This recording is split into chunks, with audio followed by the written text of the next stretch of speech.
Здравствуйте. Основная тема сегодняшней передачи – успешность человека в жизни. Успешность во всем. В карьере, в семье, в быту и, так сказать, в личном плане тоже.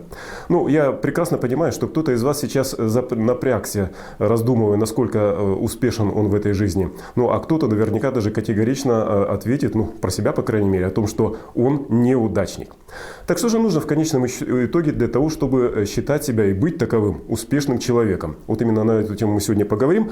Причем я хочу сразу обратить внимание, что разговор этот будет такой не теоретический, а практический. Мы просто с вами познакомимся с человеком, ну, который, по крайней мере, вот в моем представлении, успешный во всех отношениях. Я имею в виду в данном случае музыканта, джазиста Игоря Бриля.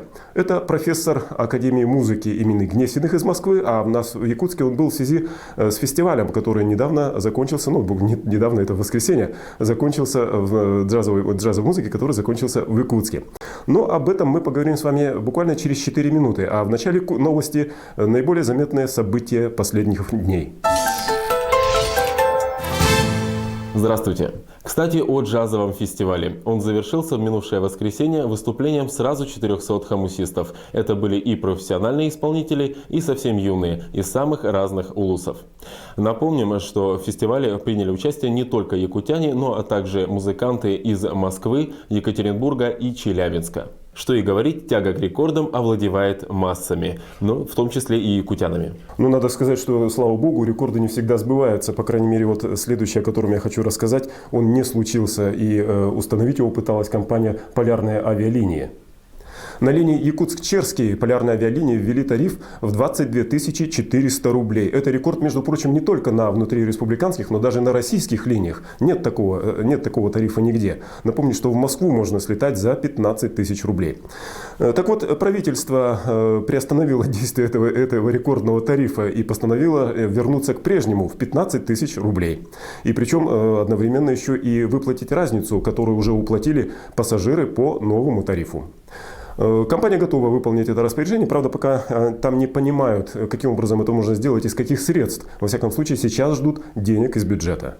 Ждем, как говорится. Ну, а пока платим по новому тарифу. Кстати, в Черске авиакомпания «Якутия» возобновляет свои полеты с 7 ноября. Полеты были отменены из-за плохого состояния взлетно-посадочной полосы. В данный момент ее ремонт уже почти закончен.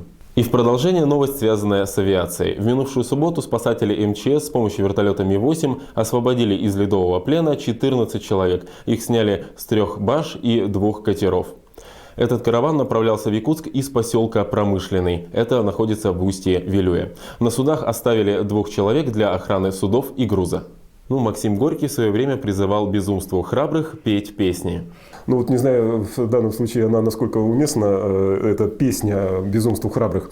Но вот моя новость, она тоже, так сказать, 2 в одном. 2 настроения в одной новости.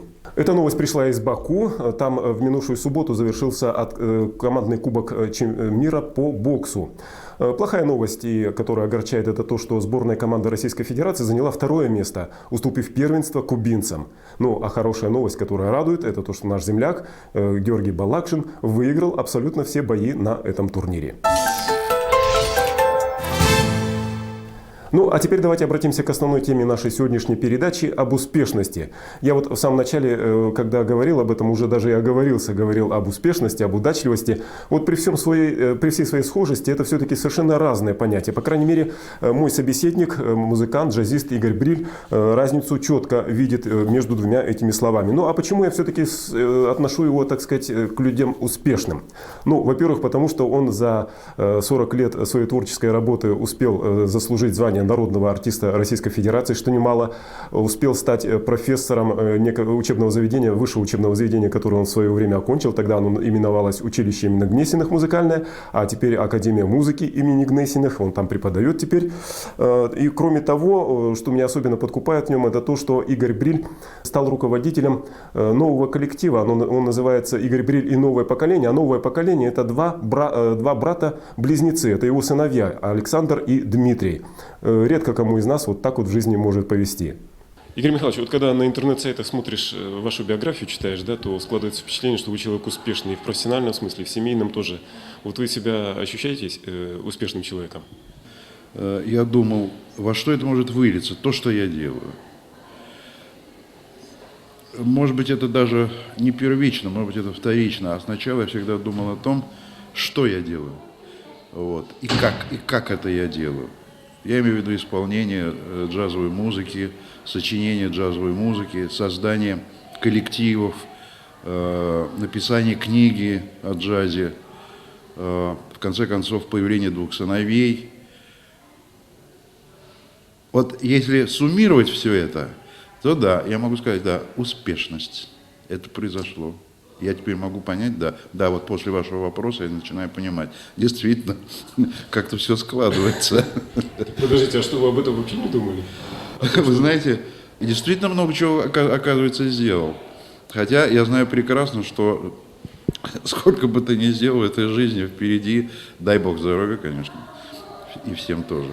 Вот, впереди еще есть возможности, конечно. А вот если немножко так вот развить эту тему, да, успех, удачность, удачливость, это вот как в вашем, это разные слова одного понятия одного рода, да? Но еще есть одно слово «судьба». Вот. Видимо, это слово тоже играет большую роль, но не в таком, но в активном смысле этого слова, понимаете, потому что каждый человек, он как бы формирует свою судьбу, не плывет по течению, что ли. Ну вот вы кем бы могли быть, вот если бы не были музыкантом? Это очень смешной вопрос, понимаете, я вспоминаю аппендицит, который мне вырезали в детстве. Вот, и, ну, как в детстве, ну, мне было лет 11, наверное, где-то так, 9, 10 лет. Вот, и я заболел совершенно хирургией, понимаете? Вот, вплоть до того, что мы жили в коммунальной квартире, у соседей, там жила семья медиков, кстати, между прочим. Вот. И там были дети какие-то, и там были масса игрушек, таких плюшевых. Или я теперь не помню, какой был тогда материал. Я не помню, из чего делали тогда игрушки. Но кроме чугунных, привинченных к полу, были еще и мягкие какие-то игрушки. Ну так вот, было так, что я, когда уходила мама куда-то, вот, я устраивал операционную в комнате. Да, что вы. Вот, и делал операцию. Я помню куклу Катю, которую я взял и, разрезав ее, понял, что у нее ничего нет. Это было, наверное, раньше все-таки, да, где-то 8-9 лет. Но это прошло. Что прошло? Да, но дело в том, что, вы знаете, у меня очень много литературы по медицине дома. До сих пор? До сих пор, да. И это любительщина полная совершенно, но тем не менее я помогаю лечиться, между прочим, и моим детям, и моим родственникам. Более того, когда-то занимался еще астрологией.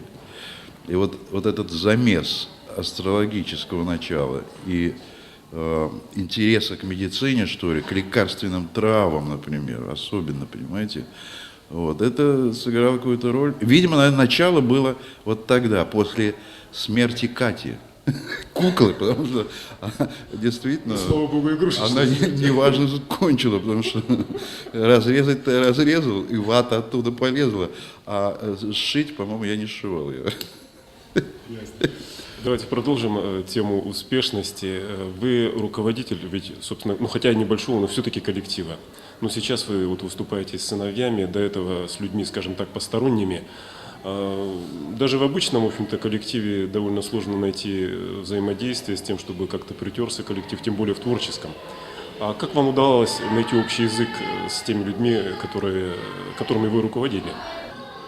Вообще, вот руководство, по-моему, тоже с детства идет, потому что все игры, которые были у нас во дворе, в общем, я там заводил, конечно, это полицейские воры, знаете, старые игры всякие, лапта, с Чижиком с этим.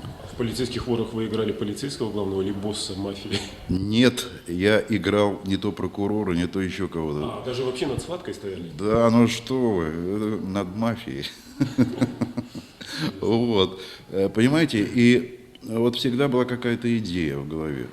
Но, видимо, это у меня в душе, понимаете, вот преподавание. Почему, например, я вот сейчас достаточно большое время уделяю, много времени уделяю преподаванию, например, понимаете. Я могу рассказать, я могу показать, понимаете, я могу привести к результату. Это цель преподавания. Понимаете, я вижу цель, я вижу результат возможный, понимаете. А в связи с этим и вот работа в ансамбле то же самое. И методов очень много, понимаете, методов очень много. А преподавать я начал, я уже смеюсь, конечно, это смешно, но я начал преподавать с 5,5 лет. Ну, я считал, что вы преподаете 30 лет. Гораздо больше. Больше. С 5,5. А что вы в том возрасте? А я вам скажу, опять же, коммунальную квартиру вспоминаю в районе Пятницкой, в Москве. Вот, и Там многие дома сохранились. Ваш дом сохранился, нет? сохранился, он модернизирован как-то. Такой, но вообще сохранился. Вот, и там была соседка Рита, она была старше меня, она знала грамоту, а я ходил в подготовительные классы музыкальной школы 5,5 лет. Я знал ноты. И, значит, у нас вот такой произошел, обмен такой произошел. Я, значит, ей как бы ноты, она хотела. Ну, практика, теория, сольфеджио. Вот, я, значит, ей ноты, а она мне буквы. Понимаете? Так что опыт у меня достаточно большой. Ну вот, и плюс, конечно, студенты, которые сейчас уже за последние, там, где-то я преподаю где-то лет 40 с чем-то уже. А, даже 40? Да потому что до академии, до училища, я же был, у меня были классы и повышение квалификации музыкантов, эстрадных музыкантов, да, и Москва-Речи, студия известная, джазовая, вот, и черт лысый, в общем, везде было очень много, достаточно много времени на это ушло. Игорь Михайлович, вот джаз сам по себе предполагает, что человек, ну вот при всем, даже если академическое образование получает, что он все-таки достаточно свободен в выборе, ну, импровизация на есть импровизация. Вы по характеру такой же вот человек, не закомплексованный, не зашоренный, или какой вы? Я не знаю, со стороны видней, но в принципе я себя не считаю закомплексованным человеком, потому что ощущение свободы – это ощущение самого себя. Я себя ощущаю. Что еще нужно? А в отношении с детьми, с сыновьями, вернее сказать, или теперь вы, получается, коллегами? Вы понимаете, в чем дело? У меня какое-то странное к ним отношение, особенно после 30 лет. Им сейчас 34. Они уже не сыновья, как бы мне. То есть они сыновья, конечно, но они партнеры. Вот когда мы репетируем, когда мы играем, это уникальная ситуация совершенно. Вы знаете, на уровне каких-то флюидов.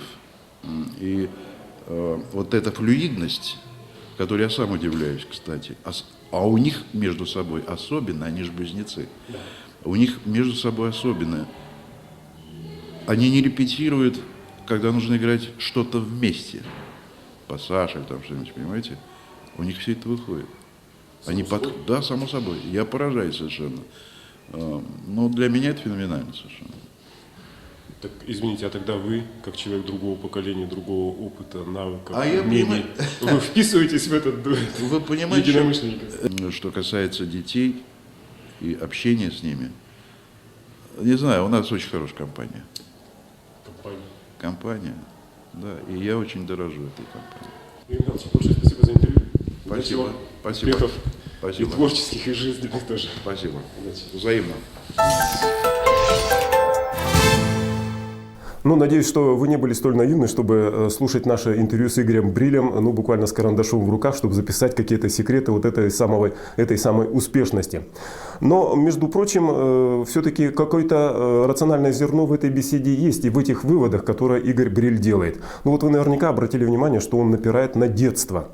В общем-то, из уст человека, который в свое время очень серьезно увлекался астрологией, это, в общем-то, не случайное явление. Может быть, действительно, и нам с вами стоит обратиться к воспоминаниям о своем детстве, с кем, кого и в каком качестве мы с вами играли, какую роль мы там играли. А может быть, даже и обратиться к своим бывшим однокашникам, однокашникам, сверстникам, которые давным-давно уже забыли все какие-то детские обиды, зависти, которые в свое время мешали вашим отношениям, и теперь могут совершенно объективно судить о том, кем вы и каким вы были. А потом взять и сопоставить, как вы сейчас живете, кем вы стали, как вы живете. Ну, впрочем, эта информация к размышлению, может быть, лишний раз поможет вам понять, насколько вы успешны и туда ли вы движетесь в этой жизни. На сегодня все. До свидания.